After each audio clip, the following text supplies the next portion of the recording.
इच्छा होती माझी सुद्धा त्याच्याप्रमाणे बाळच राहून आई बाबांची कावीळ करून काशी यात्रेला घेऊन गेला. तसा हा चंद्र एक दिवस आई बाबांची कावीळ करून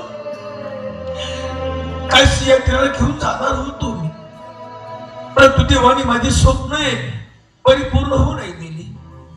बाबा जातोय मी,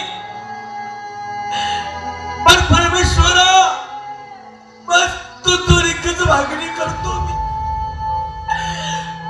काय माझं मरण्याचं वय नाही, परंतु मी मेल्यानंतर माझ्या आयुष्यातले उरलेले दिवस या माझ्या आई बापांच्या आयुष्याला लाभू दे.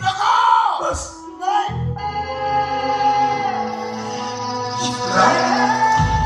तुझ्या आयुष्याचे दिवस मला देतो, मला जगायला. ह्या लोकांचं हे माणसं खाणारी राक्षसी बाईच्या जवळ नको बेटा. तुझ्या मनाला असं वाटून घेऊ नको.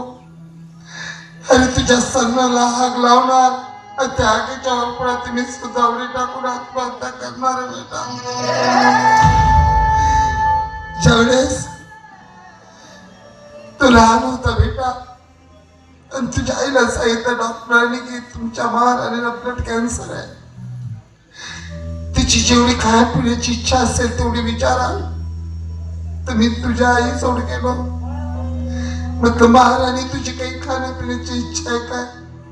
माहिती तिने काय सांगितलं, महाराज माझी काही खाण्यापिण्याची इच्छा नाही हो, बस माझं एकच स्वप्न पूर्ण करा की माझ्या काळजाचं तखडं मी तुमच्याजवळ सोडून जात आहे. कधी माझ्या चंद्राला दुःख दाखवू नका. आता काय सांगू मी तिला की तुझ्या चंद्राला मी माझ्या हाताने